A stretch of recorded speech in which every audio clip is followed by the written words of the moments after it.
I'm okay. I'm fine. Kincana, Kincana, teng neng neng neng neng. Ku menahan rasa sakit, rasa sakit. Few moments later.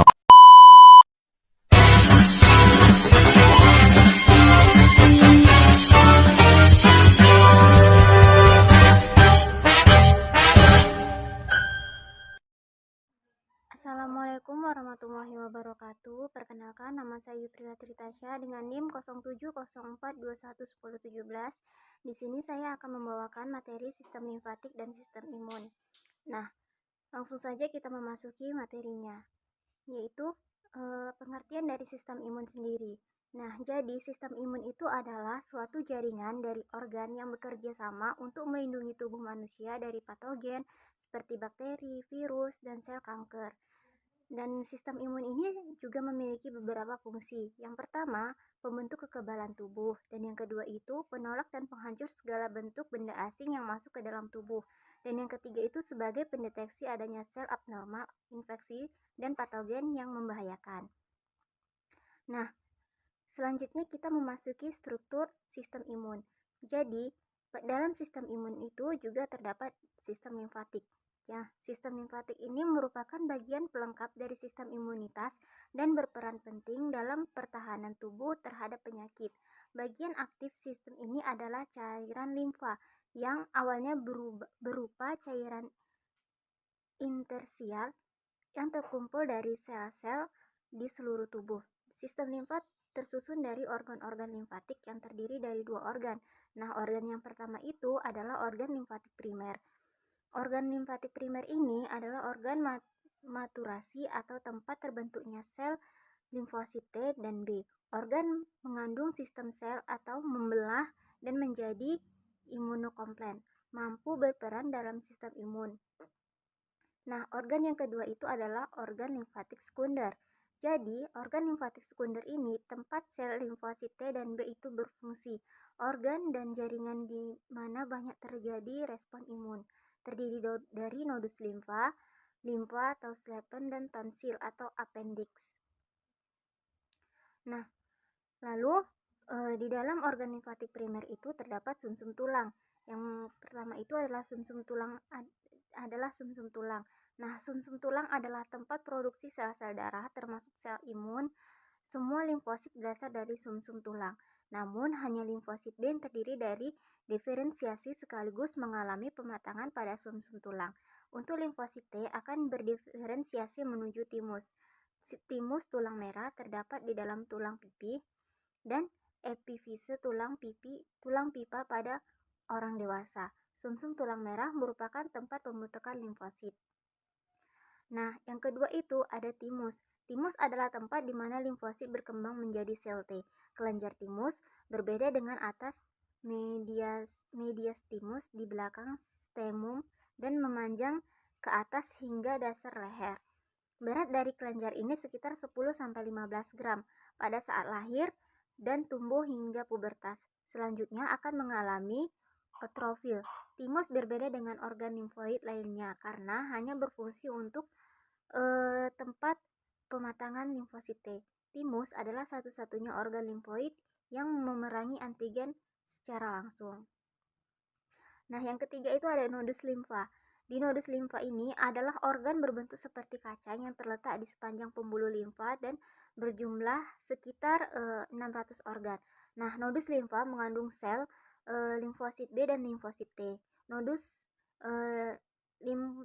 limfa memiliki fungsi sebagai penyaring bahan-bahan asing seperti sisa fagositik yang berfungsi imunogenik melalui saluran limfa dan sebagai sirkulasi limfosit yang telah dibentuk dan dalam organ limfoid primer.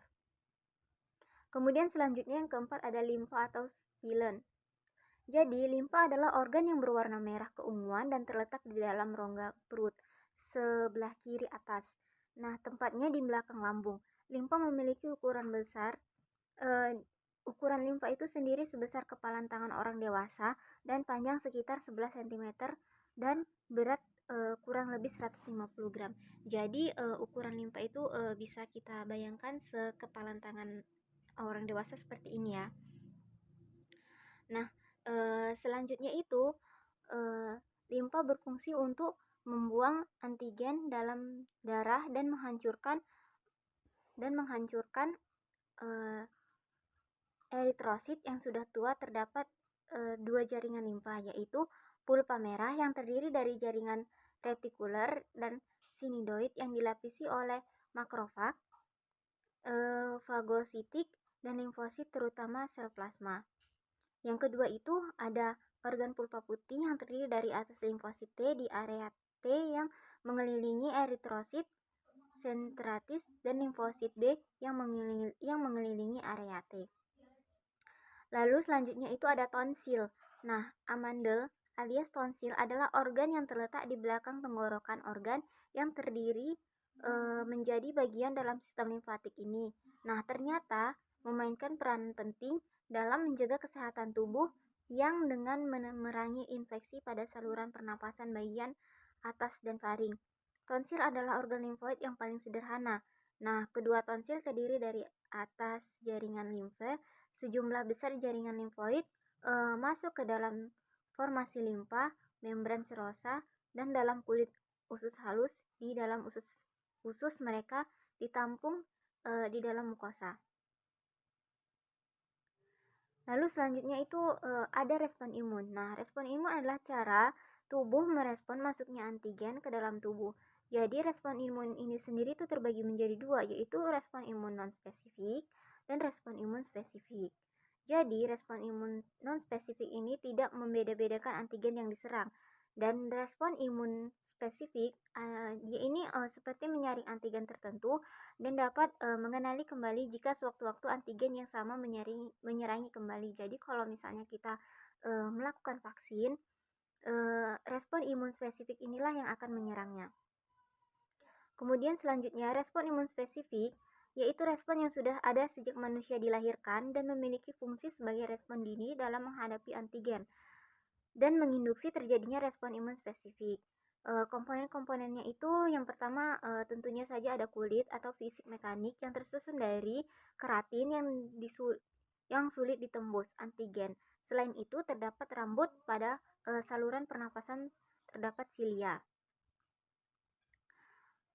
Kemudian membran mukosa. Nah, membran mukosa ini menghasilkan enzim lisozim yang menghasilkan penghancuran antigen yang masuk ke dalam tubuh. Jadi di dalam enzim lisozim ini tuh terkandung minyak, tempatnya itu pada kulit dan membran. Yang kedua itu ada keringat, tempatnya itu di mukosa. Air mata, tempatnya itu di mata. Ludah, tempatnya di mulut. Dan lendir, tempatnya itu di saluran pernapasan itu sendiri. Kemudian ada respon imun non-spesifik. Nah, respon inflamasi adalah peradangan jaringan yang merupakan reaksi cepat terhadap kerusakan. Fungsi inflamasi itu ada beberapa fungsi dari inflamasi sendiri. Yang pertama itu membunuh antigen yang masuk. Yang kedua itu mencegah penyebaran infeksi, dan yang ketiga itu mempercepat proses terjadinya penyembuhan. Ya. Nah, penyebab dari inflamasi sendiri itu karena dihasilkannya histamin oleh sel-sel tiang atau mast cell dan kemungkinan oleh sel-sel fagosit di jaringan makrofag. Yang selanjutnya itu atau yang keempat itu ada interferon. Jadi interferon ini adalah protein yang dihasilkan sel tubuh yang diserang virus. Nah, interferon berfungsi memperingatkan sel lain di sekitarnya akan bahaya suatu antigen. Interferon mampu menghambat jumlah sel yang terinfeksi karena mengubah sel di sekitarnya menjadi tidak dikenali oleh antigen tersebut. Lalu selanjutnya pada respon imun non-spesifik. Selanjutnya yang kelima itu ada sel natural atau killer, atau yang biasanya disebut itu sebagai NK. Jadi NK ini adalah leukosit yang bekerja di setiap peredaran darah dan limfatik. Sel ini mampu melisiskan sel kanker dan sel terinfeksi virus. Kemudian selanjutnya itu ada protein antimikroba atau komplement. Jadi protein ini ada yang dihasilkan hati dan mengalir dalam darah. Protein antimikroba menempel pada membran sel mikroba. Fungsinya itu agar sel asing mengalami lisis atau apoptosis Yang kedua fungsinya sel fagosit, mudah mengenali mikroba, dan yang terakhir itu fungsinya itu merangsang fagosit untuk lebih aktif kembali. Selanjutnya respon imun spesifik, yaitu kekebalan yang didapatkan dari pengenalan tubuh terhadap antigen. Nah, respon imun spesifik melakukan respon imun dalam waktu yang lambat. Ada beberapa komponen yang menjadi bagian dari respon imun spesifik. Yang pertama itu respon imun seluler yang terdiri dari sel-sel limfosit T, dan respon imun humoral yang terdiri dari antibodi. Jadi komponen-komponen penyusun respon imun spesifik ini yaitu sel-sel limfosit T, dan selanjutnya yaitu respon imun spesifik, atau ada yang menyebutnya dengan istilah respon imun adaptif yang memiliki karakteristik atau ciri-ciri. Yang pertama itu dia baru muncul setelah adanya infeksi. Nah, yang kedua itu bersifat spesifik terhadap antigen, dan yang ketiga itu memiliki mekanisme memori durasi waktu yang kerjanya itu lama atau memperlambat durasi waktu. Kemudian ada imunoglobin yang biasanya kita sebut sebagai IgG. Nah, antibodi sering juga disebut dengan imunoglobin yang disingkat sebagai IgG. Terdapat 5 kelas imunoglobin yang kita kenal, yaitu IgM, IgG, IgA, IgE, dan IgD. Fungsinya IgA itu melawan mikroorganisme. Banyak terdapat pada zat sekresi seperti keringat, ASI, dan air liur. Yang IgD membantu memicu respon imunitas, dan jumlah IgD ini sangat sedikit ya. Kemudian IgE menyebabkan pelapisan histamin dan mediator kimia lainnya. Kemudian yang IgG jumlahnya paling banyak sekitar 80%, jumlahnya akan lebih besar setelah pejanan pertama. Kemudian selanjutnya adalah IgM, yaitu antibodi pertama yang tiba di lokasi infeksi menetap di pembuluh darah. Bisa kita lihat pada gambar bentuk-bentuk dari antibodi ini sendiri. Yang berwarna kuning ini adalah IgG, yang berwarna biru IgE, yang berwarna merah ini adalah IgD, kemudian yang berwarna biru yang bercabang-cabang dan memiliki kaki 5 ya, IgM, dan yang panjang memiliki kaki 4 itu ialah IgA. Kemudian akibat kekurangan imun itu juga dapat menimbulkan penyakit yang biasanya kita sebut sebagai penyakit gangguan pada sistem imun. Yang pertama adalah penyakit autoimun. Nah, penyakit autoimun ini juga terjadi ketika sistem imun menyerang pada organ dan tubuh sendiri yang sehat karena kegagalan dan dalam mengenali sel-sel asing. Yang kedua itu adalah alergi. Alergi adalah peningkatan sensitivitas atau reaktivitas terhadap antigen yang pernah dipapar sebelumnya terjadi pada beberapa orang saja dan tidak membahayakan tubuh. Jadi jenis alergi ini sebenarnya ada beberapa, ada yang membahayakan tubuh dan ada yang tidak membahayakan tubuh, dan juga ada sebenarnya yang memang bawaan dari lahir terjadi alergi ini sendiri. Kemudian selanjutnya itu ada infeksi. Jadi infeksi ini terjadi ketika patogen seperti bakteri, virus, atau jamur memasuki dan menyebabkan respon imun untuk melawan invasi tersebut. Kemudian kita masuki sistem imun pada hewan vertebrata. Jadi sistem imun pada hewan vertebrata ini umumnya memiliki kesamaan pada manusia, dan ada sedikit perbedaan di beberapa organ seperti pada Aves. Nah, jadi perbedaannya pada Aves yaitu memproduksi sel B dan organ yang disebut dengan bursa fibricus.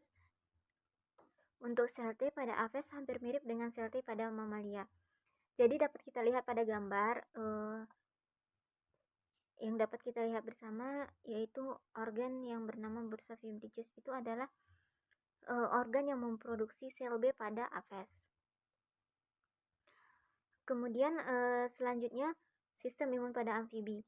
Sistem kekebalan pada amfibi pada dasarnya mirip dengan mamalia, termasuk leukosit yang terlibat dalam kekebalan bawaan serta limfosit B dan T. Nah, jenis sel imun bawaan amfibi secara morfologis mirip dengan mamalia dan termasuk sel polimorfonuklear, yaitu dia ada neutrofil, eosinofil, dan basofil, serta monosit, makrofag, dan sel pembuluh alami. Kemudian selanjutnya kita memasuki sistem imun pada Pisces atau pada ikan ya. Jadi sistem imun pada ikan ini, ikan juga memiliki jaringan limfoid primer dan sekunder pada timus, ginjal dan limpa, serta sistem pernapasan bawaan yang adaptif. Kemudian kita memasuki sistem imun pada invertebrata. Jadi hewan invertebrata juga memiliki sistem imun, tetapi dia itu sistem imunnya itu lebih sederhana dibandingkan dengan sistem imun manusia dan hewan vertebrata. Jadi invertebrata ini memiliki sistem imun yang lebih sederhana dibandingkan vertebrata. Pada invertebrata terdapat sistem imun komplement yang merupakan lebah arus kimia dari sistem imun yang membantu membersihkan patogen dari organisme. Jadi respon imun invertebrata ini hanya terdiri atas sistem imun adaptif atau non spesifik. Dia tidak memiliki sistem imun yang spesifik. Yang pertama itu ada protozoa. Nah, beberapa protozoa memiliki kemampuan untuk membentuk kista untuk melindungi diri untuk spesies parasit kista. Dia itu membentuk kista atau seperti bulatan untuk melindungi dirinya dari parasit dan memungkinkan untuk bertahan hidup di luar inang. Memungkinkannya untuk dipindahkan dari satu inang ke inang lainnya. Contohnya itu contoh protozoanya itu adalah Giardia. Kemudian ada sistem imun pada Annelida. Sistem imun pada beberapa Annelida seperti cacing sangat kompleks dan berbeda dengan sistem imun vertebrata. Pada cacing terdapat beberapa molekul kecil dan protein ekstraseluler di dalam cairan selom dan dapat melakukan fagositosis dan kopulasi dan dalam menghancurkan bakteri patogen yang masuk ke dalam rongga badan. Itu adalah sistem imun pada Annelida. Kemudian yang terakhir kita memasuki sistem imun pada moluska. Jadi pada moluska memiliki sistem imun yang hampir mirip dengan arthropoda, di mana hemosit memiliki peranan yang penting dalam menjaga tubuh dari patogen. Pada moluska juga memiliki sistem pertahanan tubuh non spesifik. Jadi kesimpulannya di sini pada hewan invertebrata hanya memiliki sistem imun yang non-spesifik dan tidak memiliki sistem imun yang spesifik. Sedangkan pada hewan vertebrata dan pada manusia memiliki sistem imun yang spesifik dan non-spesifik. Jadi timbul beberapa pertanyaan yang misalnya bagaimana jika kita kekurangan sistem imun atau jika kita kelebihan sistem imun. Nah, kedua-duanya ini sama saja dapat menimbulkan beberapa penyakit. Seperti yang saya sebutkan tadi, penyakit yang dapat terjadi pada gangguan sistem imun itu adalah alergi, penyakit autoimun, dan beberapa gangguan penyakit lainnya. Nah, bagaimana cara mencegahnya? Yang pertama itu tentunya obat-obatan yang disarankan oleh dokter dengan resep dokter juga. Yang kedua pola pikir.